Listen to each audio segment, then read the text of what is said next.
at Primetime Television. I'm Reginald Drummer, peopleologist and voice of victory over violence. I'd like to welcome you to Good News at Primetime. My co-host, Miss Patience Walker. How you doing? Parker, I'm fine. Good. Thank you for having me. Yes, good to have you. Yes, we got a and we got a powerful show, and it's good to have you on board. And I'm introducing you to the audience, so they're gonna give you a round of applause for being here and all that good stuff. So, Well, a I really really appreciate you good having news me at here for this primetime TV. season. Welcome. Thank you very much. We have a very interesting show. I'm happy to be here, and the name of the show is HIV and Southern Epidemic. And I have some powerful guests here to give you guys information. Of course, you know you have National HIV Testing Day is June the 27th. So get out, do your part, and get tested so you know your status. So we'll get started by introducing our guest here today. Thank you for joining us. Thank you. So you want to tell us a little bit about yourself? Because your name is hard, Nikia. Nikia. I just want to make sure I say it correctly. My name is Nakira Cheney, and I am the owner and founder of Indice Productions. We are a literary and performance arts HIV awareness organization. So we travel to different colleges, schools, churches, especially the Job Corps, doing HIV awareness and prevention. Productions is a term that I like to go by as educational theater. So we bring you a message in a way that's most easily relatable to today's audiences. Well, thank you. Thank you for being here Absolutely. with us. Hi, and my name is Daniel Driffin. I am the co-founder of Thrive SS. It's a local nonprofit here in Atlanta, assisting people living with HIV to access better quality health care. Oh, yes. So if we go back and think about how HIV started, 30 years ago, I was probably 10. But I remember when it all started to happen, everybody became very nervous. And it's amazing that we're still talking about it today. There's still some much needed areas. Everything's changing. It's just interesting with Atlanta being a large city that we are falling. Where are we falling, Daniel? Fourth in the Fifth. fifth in the line. country. Yeah. Fifth. Wow. And that's a huge number. So I think it's 1 out of 51 people who are diagnosed positive. And if you take a class, an elementary class, there's 2 elementary classes, and one of those students will be diagnosed positive in their lifetime. So we have to make a change because the kids are not getting the information in lower income areas, and we all have to do our part. It's our part as a community to spread the word. So that's what we're here for today, and we hope you have your family tune in, call us, ask any questions. Daniel is very good at answering questions, and he loves to talk. So give us a ring and call us and let us know what you're thinking. Yeah. And then we'll put that number up on the screen, but that call-in number is 404-873-0149 for all our people out there on the World Wide Web at www.peopletv.org, or if you're listening in on Comcast Channel 24 in your living rooms or your centers, or even in the studio audience when you get the opportunity to come down here to People TV. This subject matter. Oh, wanted to do a shout out for everything and condolences for everybody in the Orlando shooting that just recently took place. I wanted to put that out there. But one of the things too, when we think about AIDS, HIV, some of the first thoughts, we were talking earlier when I first heard about AIDS and I got involved in some things, and some friends of mine that passed, and some of them are still here, our first thoughts were different 30 years ago. When they first told you this big thing, AIDS, I think Prince said it's a big disease with a little name. Absolutely. But it was taking people out. Oh, yeah. People started asking questions. I remember funeral homes didn't want to bury you. And I think especially in the African American community, that's when cremation went up, because a lot of times we weren't being cremated.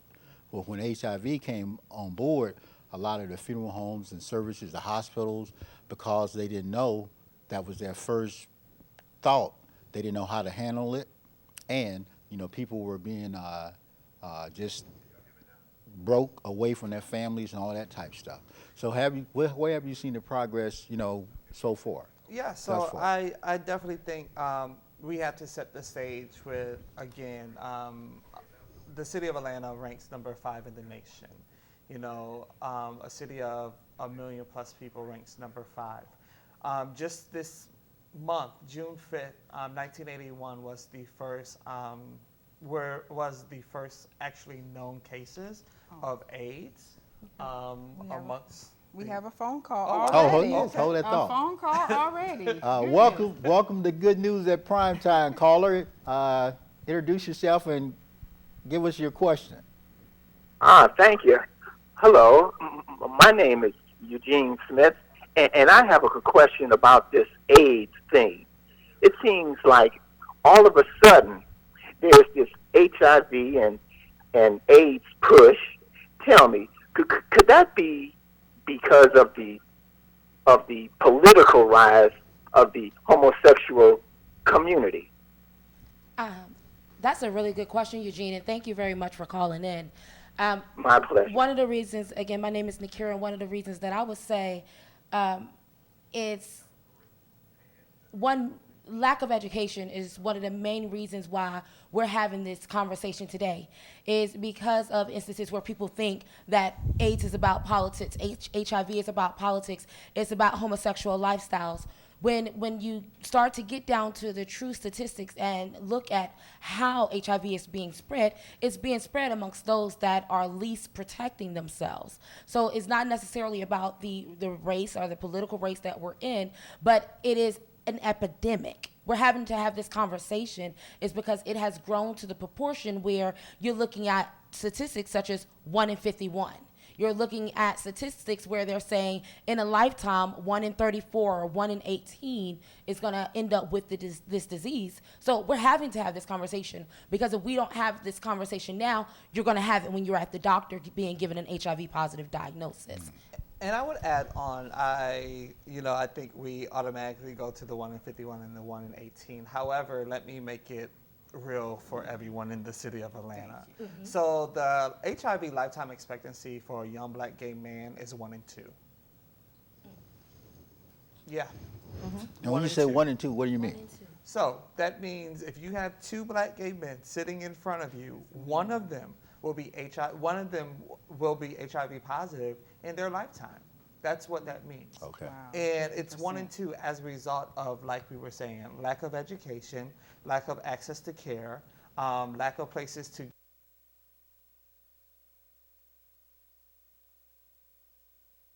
don't feel comfortable, so you won't actually go get tested. When you place all of those things in one vacuum, it only exemplifies why people do not get tested, do not find out their status, and ultimately don't get connected to care. Mm. So yeah, when we really think about HIV, like it's real. Like when you have numbers like 1 and 2.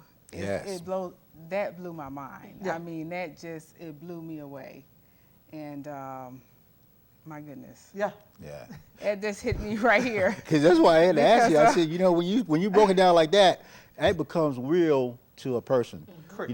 Because when you look at, say, back in, I think, the 80s, early 80s, it was mostly a white gay male disease. I think we thought it was. I think the media made Put it like that. mostly a white gay man's disease. However, black people and brown people have been affected disproportionately by HIV from day one.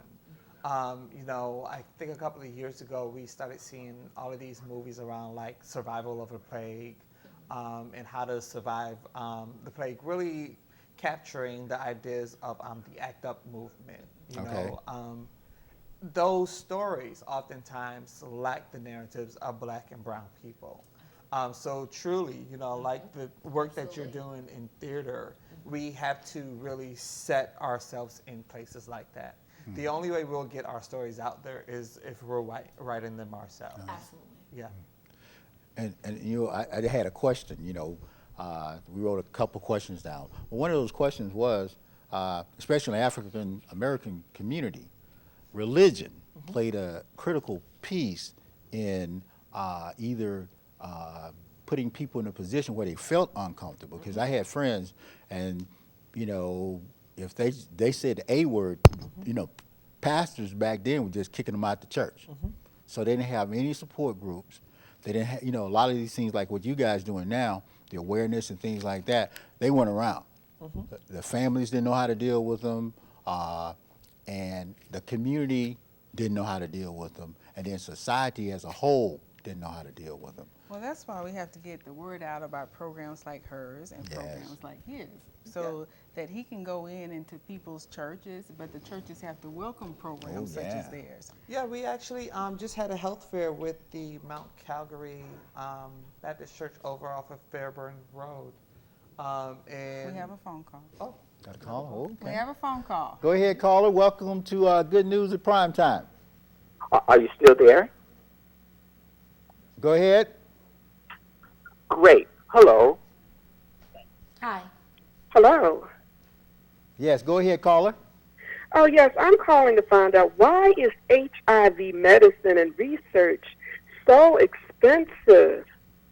I mean, we need it, so why does it have to be so priced that only the rich will survive? You know, there's everyday people with HIV, and as they say, Atlanta is the most populated city. You know, I'm an everyday person.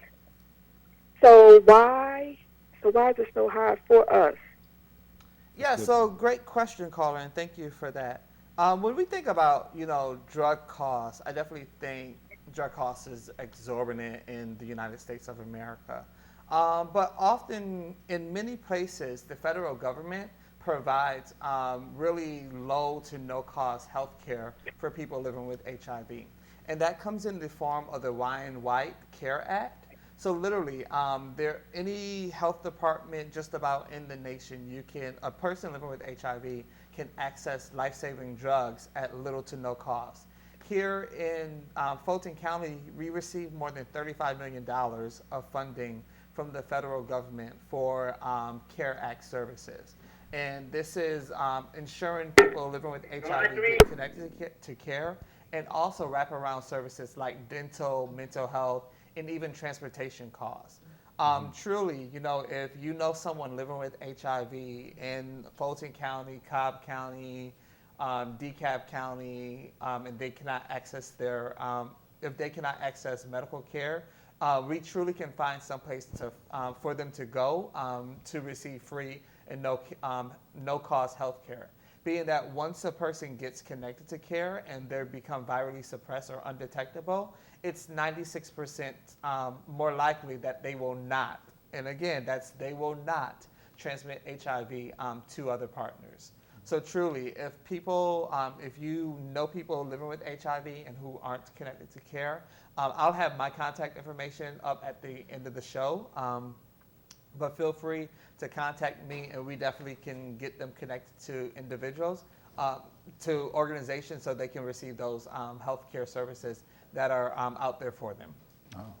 So when you say undetectable, explain that to our audience. Yes. So when we look at HIV, It's not cured, right? No. Okay, So being great. I just want to make sure Okay. we make that plain and clear for the audience. Suppressing your viral load. Yes. Exactly right. Yes, make so sure we when make we that clear. talk about being HIV undetectable, again, the more HIV you have in your system, the easier phone it would call. be to transmit. I think we have a phone another call call? again. Goodness. Go Call ahead, us today.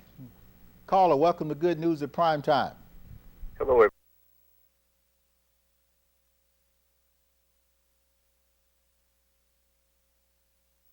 I just have a comment or two real quick, and hopefully, Reginald, you'll be able to share the AIDS report that I have compiled, or at least the information on it, because it's going to really shock some people, and a lot of people are going to find out they've been deceived into believing what the medical industry told them.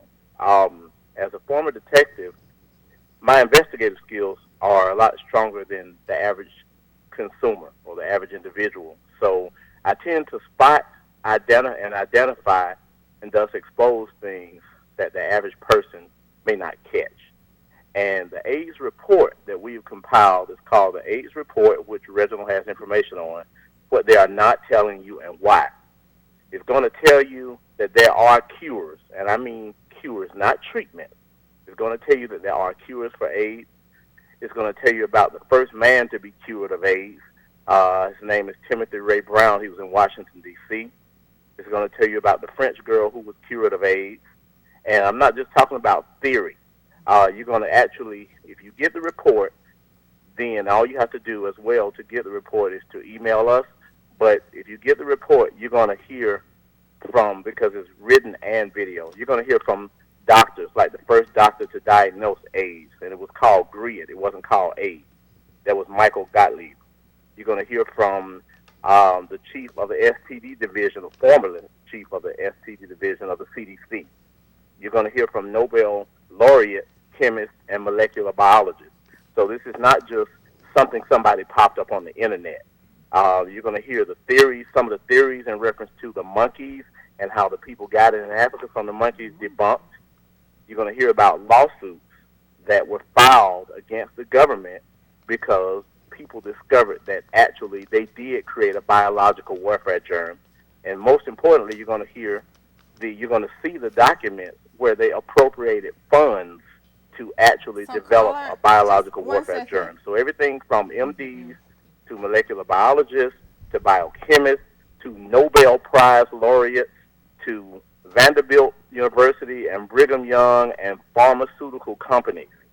So I encourage all of you to look at the material before you assume or presume that it's just a theory or that it's incorrect.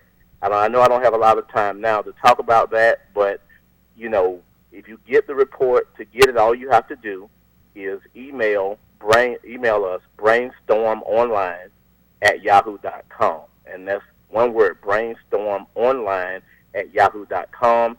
And I think you're going to be really surprised at what you find versus what you have been told. Thank you for that information, Anthony, and we definitely miss your presence, but we're going to share some of that information that I got an opportunity to look over it, and we're going to share that with the audience. We definitely appreciate your call, your insight, and but that's some of the other things, the conspiracy So side. what do you guys think about a conspiracy? Yeah. That's in my travels, we go to, that is the number one question that we get. Is there a cure? Is there a cure? Is there a cure? And this is what I tell people, and I'll be very real with you. The answer is not, the question is not, is there a cure? The question is, what can you do to prevent yourself from getting it? Because there maybe, let's say there was a cure that was identified tomorrow. It may take decades before it is safe for human use or human consumption, or maybe even before it is financially accessible. So it is not what you can do to cure yourself, it is what you can do to prevent yourself from obtaining this disease. And I've heard all types of myths and statistics, you know, from the toilet seat to the utensils to the can I get, you know, just different ways you can and cannot get the disease. But there is no identified cure of HIV or AIDS that we have been made aware of.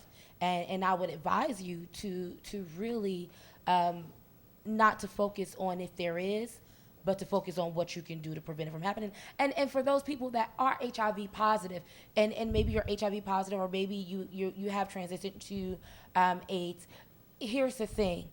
I would want to search high and low if there was a cure as well. I would want to, I can understand that need, but you can live a long, healthy, good life being HIV positive as long as you are taking your medications, as long as you are you know, eating a healthy diet, exercising. You can do things so that you can live a long lifestyle, just a normal lifestyle as anyone else. So for those individuals that are searching because they want to cure themselves, you have to find peace in the state that you are in and find a way to, because whether it's cancer, whether it's AIDS, whether it's another disease or another illness, you have to find a way to live in that and to be the best that you can be, and not to focus on something you may not be able to change, such as a cure. So it's great to see your passion Yeah. Oh, about the absolutely. subject. I mean, it's really great.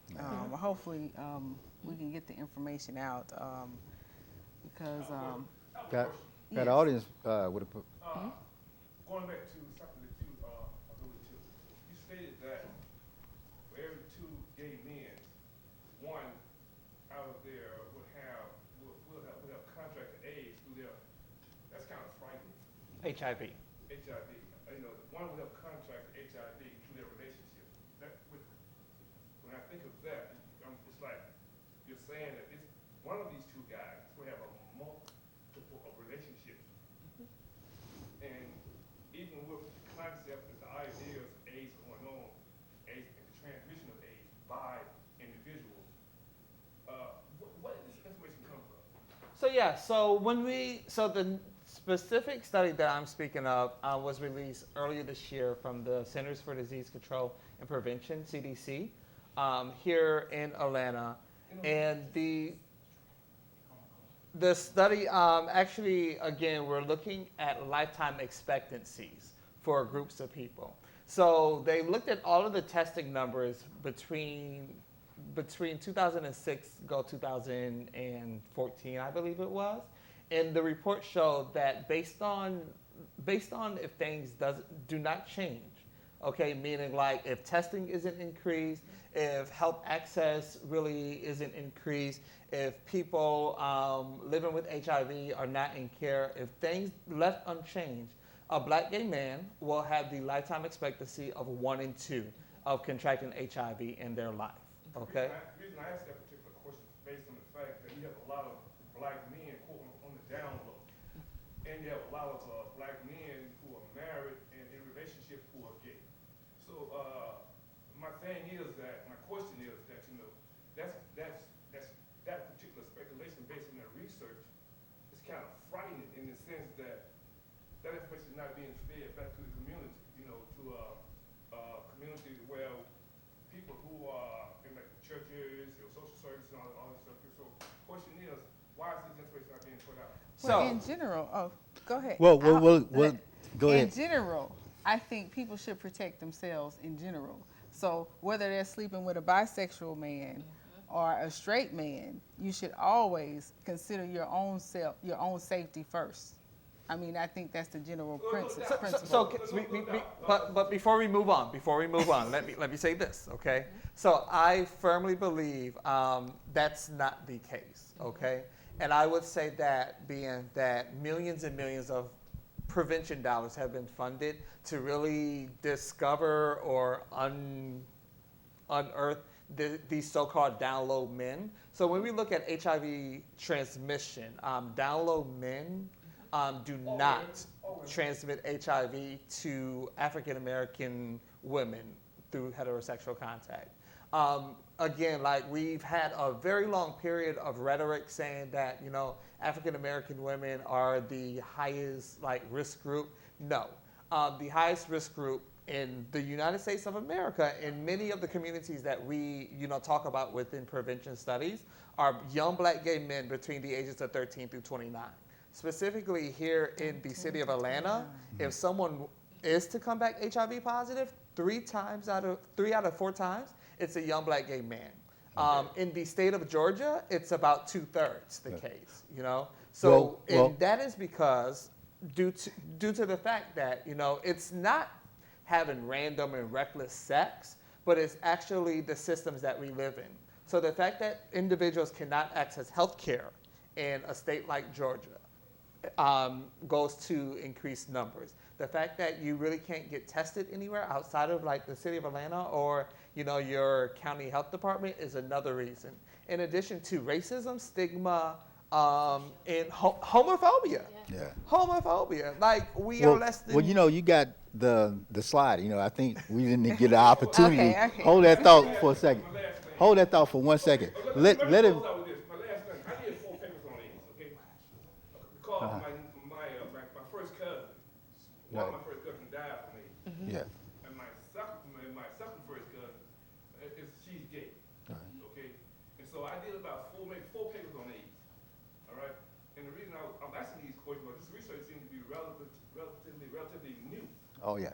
And But, I'm like, John, if you could, because he's got a good, excellent presentation going to address all of that.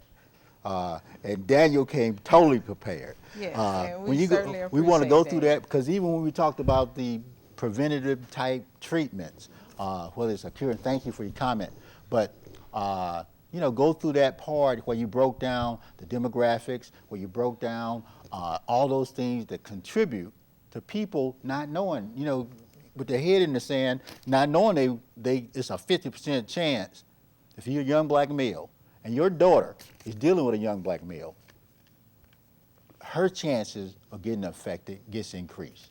So break that down. So yeah, this is a snapshot of looking at HIV infection among adults and adolescents here in the United States. And this is according to a 2014 study, again, completed by the Centers for Disease Control and Prevention. The most important thing to remember about this slide truly is the biggest part of the epidemic is in the Deep South, okay?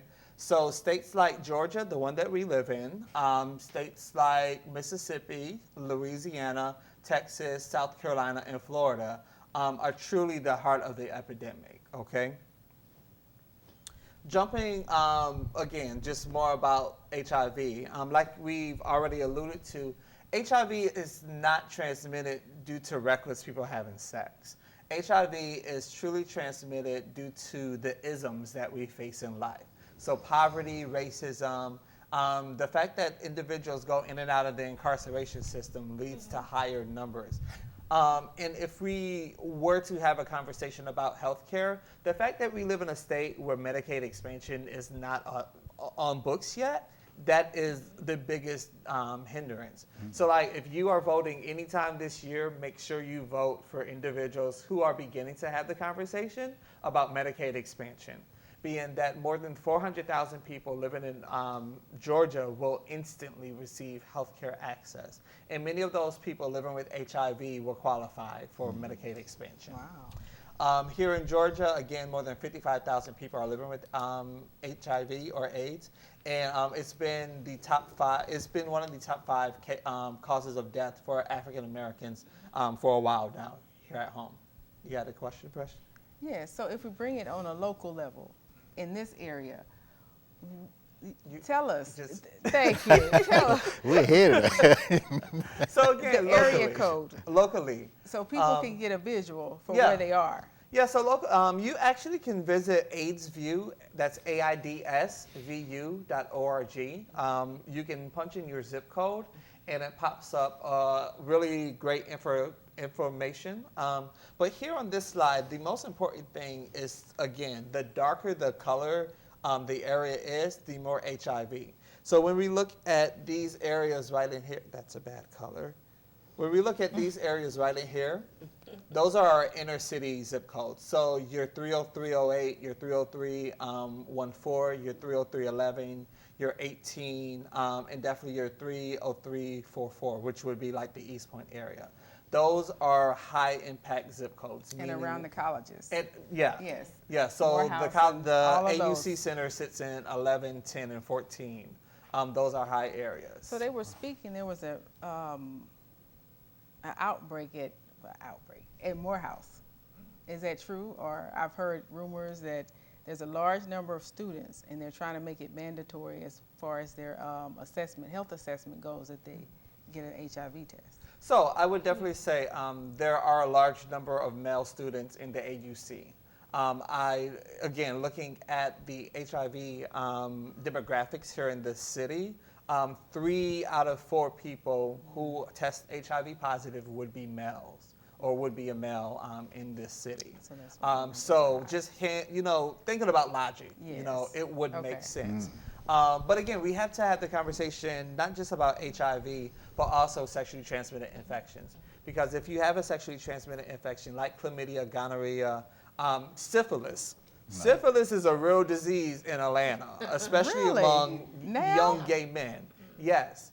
Like I joke, Wow. I joke around with my best friends and say it's easier to find syphilis than a free ham sandwich in the city of Atlanta. Wow. Okay. Our syphilis cases are like 133 times higher than any other city in the nation. So Why yeah. is it syphilis? I wonder though. What is the connection? So the testing for syphilis is a little more cumbersome than like, swabbing your gum line or a finger prick. You have to actually do like a venipuncture, so you have to draw blood, and they have to look for it.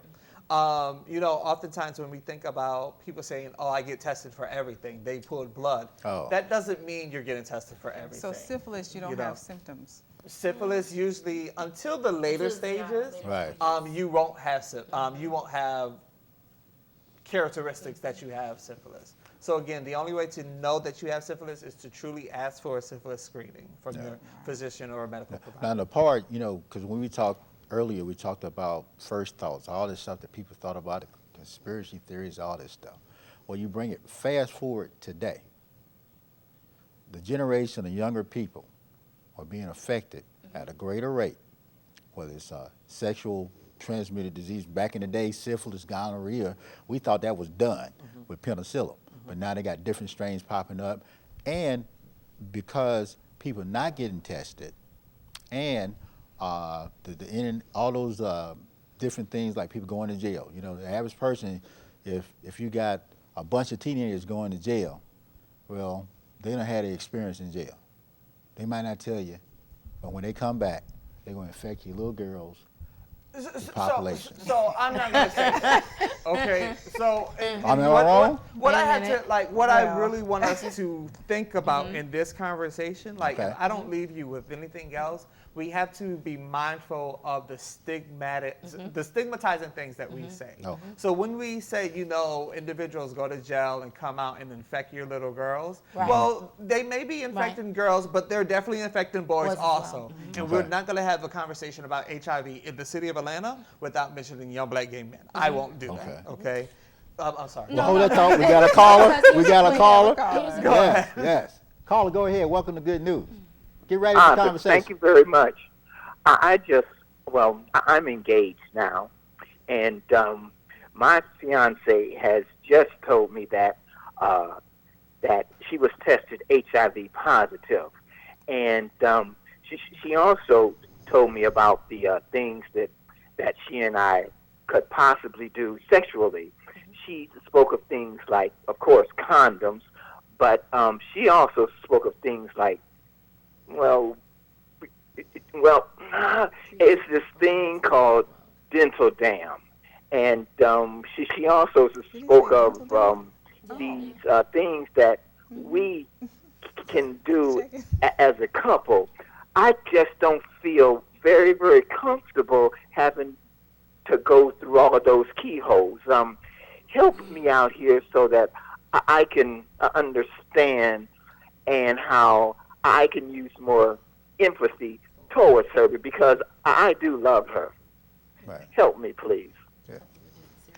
Totally. Thank you for Thank that you, caller. question. So what we're talking about is a serodiscordant relationship. Basically, where one person is living with HIV and the other person is not. Caller, I didn't catch your name, but I would highly recommend the first thing. Tell your partner and have these conversations with your partner. If you're not feeling comfortable, let your partner know. I think the biggest disservice would not having an active conversation about this. Secondly, I would highly recommend your partner being linked to medical care. Again, seeing a physician. Because once the person who is living with HIV is virally suppressed, your protection and her protection goes up substantially. Again, if your partner is undetectable, it's a 96% less likelihood of HIV being transmitted during condomless sexual intercourse. When you're thinking about your protection, you mentioned dental dams, which would be a barrier method. And that would be a great start, especially like if you're interacting through like oral sex or anything like that, which is, I say rock on. But another level of protection, and specifically this level of protection, is called pre-exposure prophylaxis, or also known as PrEP. PrEP is an FDA-approved drug. It's one pill, one time a day for individuals who are HIV negative. Again, if you take PrEP consistently and how it's supposed to be taken, it protects you upwards of 99% from not contracting HIV during condomless sex. Again, it's called PrEP. Any physician that you really go to and have a conversation with should be able to prescribe the medication to you. The Fulton County Health Department actually has a low to no cost PrEP clinic for anyone at risk for HIV. And again, that's people living with HIV who are in a relationship with someone who's living with HIV, or if you're just at risk due to, if you're not in a stable relationship, if you've ever had an STD. In addition, if you just want to be 100% sure to protect yourself, I would say PrEP. That's very interesting because, being in healthcare, this has been offered to nurses. I mean, so that's PEP. So Well, PEP is okay. post-exposure prophylaxis. But It's different Truvada from was one of the drugs that they pre-exposure offered. prophylaxis. I thought that was interesting So yes. because when we would get a needle stick Yeah. with a positive patient, Yeah. yes, we would go through 30 days. So Yeah. it's actually, these drugs have actually been available for a long time. Yes. And no one knew, Yeah. unless you're in the healthcare. I would definitely say Can you when we look explain at PEP, again, that's post-exposure prophylaxis, and you use it after like a sexual assault situation or even needle stick in the hospital. The difference from PrEP and PEP post-exposure is an actual HIV regimen. So that's 3 pills versus PrEP. PrEP has 2 pills in one. So it's 2 active components of an HIV regimen in one pill that really protects you from HIV. And oftentimes insurance pays for it. So if you have, your Blue Cross Blue Shield, your Anthem, or anyone, your insurance coverage will pay for it. And again, if we were in a state that had expanded Medicaid, Centers for Medicare and Medicaid Services pays for it also. So Reggie, there's when you something out talk there to about protect yourself. Changing, these pills used to cost thousands of dollars Okay. 30 years ago. These same regimens. Well, there's still thousands of dollars. But, but the but average again, person insurance are there can- to pay for it. Yes. Offset the cost. Could you reiterate that in terms of you're making speculation that anyone that's dealing with an individual that's close to them that may copulate in this. Could you reiterate that? Not only for me, but maybe for your audience too, because what I'm hearing is that individual who may be involved with individual or who may be getting involved with individual that may possibly be HIV infected, may be taking this pill. However, or if an individual is living in a household with an individual who may have HIV, and as opposed to trying to prevent contracting HIV, it may take this pill. Well, Not living in a household. Right. I mean, Not we're li- talking not about living in a we're talking about someone household. that's having sexual relations with someone that's yeah. Yeah. So when you say living in a household, no. Like again, when we think about No. Hear me clearly. What I'm asking is, could you be a little bit more clear as to what is this pill? Are you saying that if you are living in a household, you're female, you male, y'all living in a household together, and just as a female, you may think, well, maybe my husband is dealing with the wrong people. If I take this pill, Right. it'll protect me. Yes. Let me maybe perhaps paint a clearer picture for you.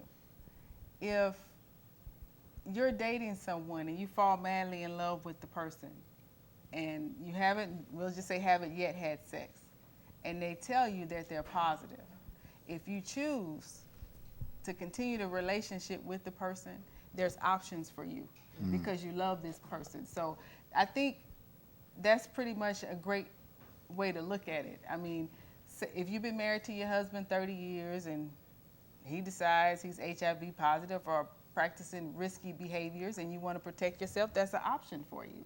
If you want to stay in your marriage and still remain sexual with your spouse or your partner. It's also an option for individuals who are not married or who both are HIV negative, being that PrEP truly puts the power of protection with an individual. So that doesn't mean I, have to worry about going over to my boyfriend's house or my girlfriend's house and worrying about if they have condoms or not. Individuals who have sex, okay? Wow, that's a great way of looking at it. That's a great way of looking at it because I didn't think of it that way. Think about PrEP. Well, let me hold this in there. Hold that, John. John, hold that for a second. Hold that thought. John, hold that for a second. But Magic Johnson, Magic and Cookie been together. How long they been together? Yeah. And I don't think Magic going without getting what Magic does. But a lot of those things were available to Magic because of money back then that he could do so that. So I think we're conflating a lot of things. So number one, the first thing that we started the conversation off with, if a person who is living with HIV, okay, if they're taking active HIV medication, all right, once that person is undetectable, they are safe. They're truly safe, okay? And they limit the chances of contracting or passing HIV to their sexual partners first. Right. That's gold standard. Yeah, We've known that from day one. We see that in the cases of mothers who are living with HIV, right, and they give birth to negative babies, or babies without HIV. All right, we have a phone call. Caller, welcome. Join the conversation. Welcome to Good News at Prime Time. We'll get back to him. But go back through some of those things. You bringing us some information that people not getting. So again, people living with HIV, if you're taking HIV medication and you're undetectable, again, it's really, really unlikely for that person to transmit HIV to their partner, okay? If a partner who is HIV negative, if they're interested in ultimately protecting themselves, they can take PrEP, again, pre-exposure prophylaxis. But again, you have to be under medical care from a nurse practitioner or a physician or a doctor. They have to ensure that you're HIV negative through, fourth generation HIV tests. Right. And you have to come back every 90 days to do other STD testing and other tests. Caller, welcome to Good News at Prime Time. Are you there? Give us a little volume.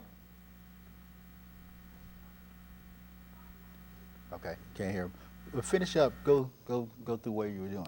So getting someone tested. I would say testing. Testing is the most important thing. And again, this is the fact that since 2006, the Centers for Disease Control and Prevention (CDC) has recommended everyone between the ages of 13 through 64 get tested at least one time a year. If you have more sex, get tested more often, every 3 to 6 months. Truly, if we were to routinely test everyone, we would be in a very different state. The fact is that, thinking about our city, when someone gets tested here in Atlanta, if they are to test HIV positive, they actually usually come back with the AIDS definition, or their CD4 cells is below 200. Caller, go ahead. Thank you for calling Good News. Yes, I'm concerned. I have a question. How do you feel about black guys scrapping other black guys? Because I have daughters. How do you feel about that? I didn't hear your question. I'm so sorry. Repeat the question. My question is, now a lot of black guys are scrapping black guys. I have daughters. I'm concerned. How do you feel about that? Did you say strapping, caller? Yes, scrapping each other. Yes. So do you mean that they're having sexual intercourse? Yes, they're having sexual intercourse with each other, yes. Well, you have to put a condom on it. Put a condom on it? Wait, I'm a little bit confused. Can you without getting too graphic? Without being too graphic, can you give a little bit more exactly what are you speaking of? Well, the gay population, a lot of guys are having intercourse with each other. And I have young teenage Oh. girls. So you're just talking about homosexuality in general amongst black males. Yes. Okay. That's a question. And so your question about that would be, Okay. I think, how do you feel about it? honestly, I don't feel any personal way. I feel like to each his own. I feel like protect yourself.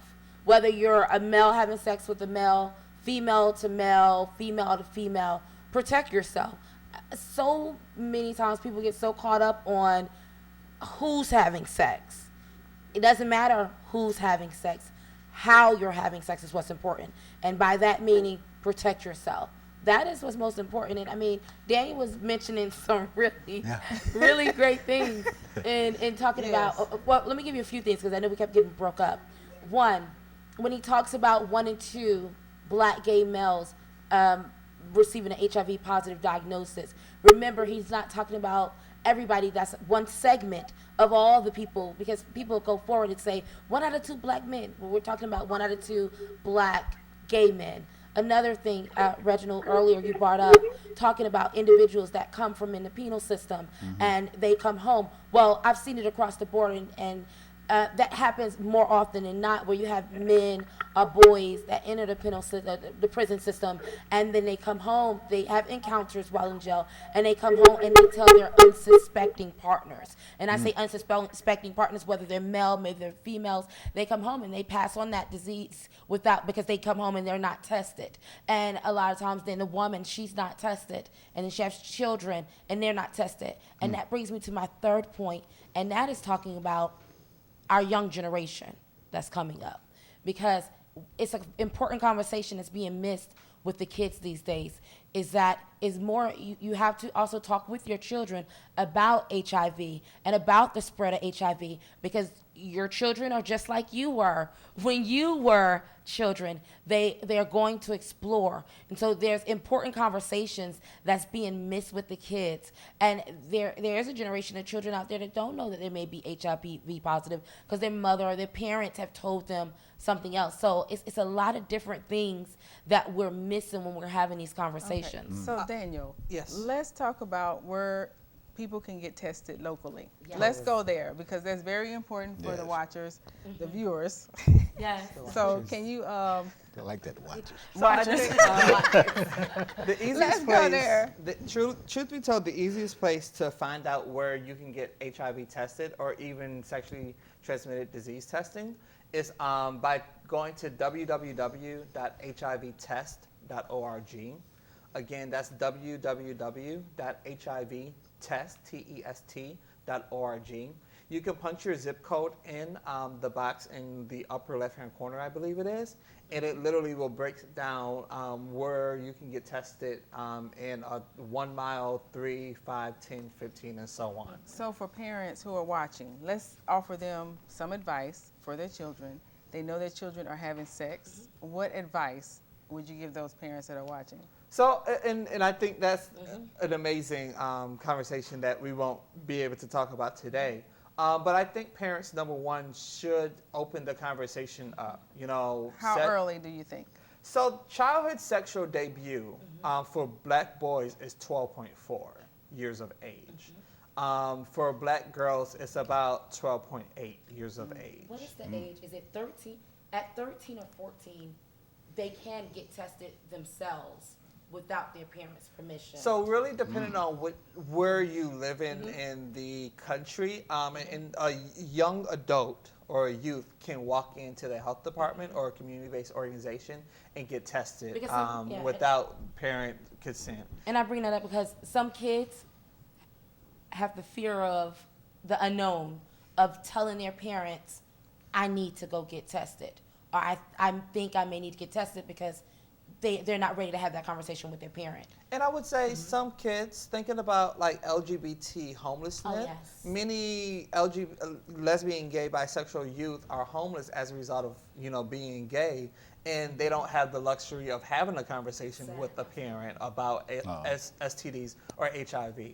So, when we look at, HIV numbers, especially here in the city, 1 in 5 people who come back HIV positive is a youth. You know, they're under the age of 18. And it's truly as a result of homelessness. Like, homelessness is a direct driver of HIV in this city. Absolutely. Yeah.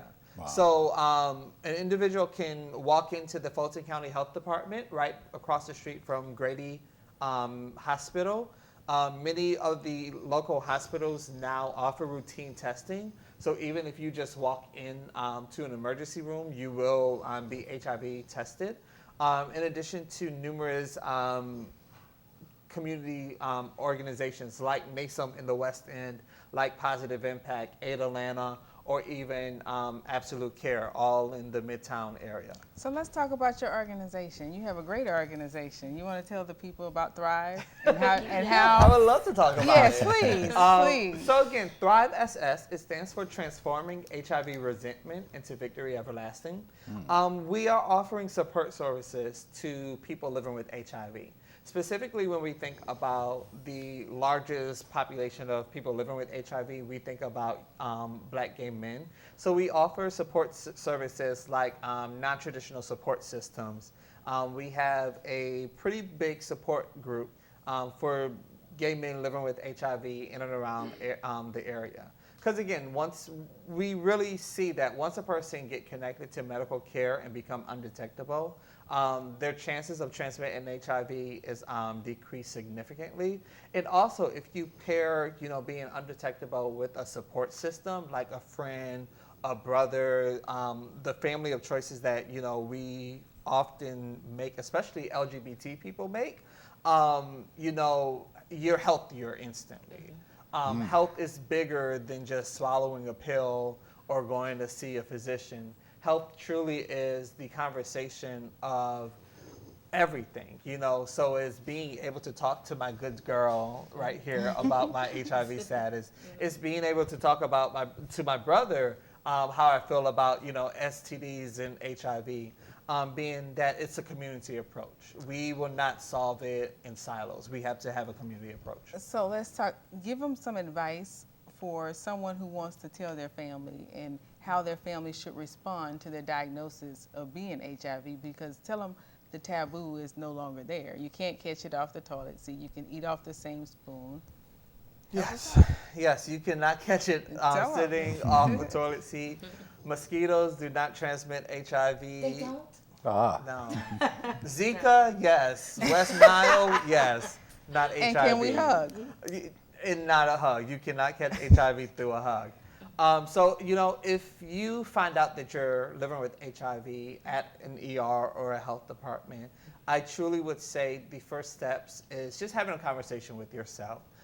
Many of the conversations can begin off of YouTube. There's amazing people with video channels chronicling their stories with HIV. Many of them are my friends, so they're amazing nonetheless. I think, once you do feel comfortable enough to have the conversation with a family member, I think just being really upfront and honest as possible, is always the best, plan. But some people are not ready for that. If that person, your family member, is not ready for that, think about talking to a friend. Think about talking to someone you went to college with, someone you trust, and begin the conversation there. I definitely would say, if the person that you really trust cannot take it, hit me up on Facebook. I hide in public. I will listen and I will assist you in the process. But, the days of people living with HIV at home and dying, in the back room, that's gone. That can be prevented and that can be stopped. Absolutely. It's truly about community building. So, Nakiria, share with us about your playwriting. And can you correlate it to what he's saying, and how do you write anything that addresses? Absolutely. Several of the things that he's talked about is exactly what we address.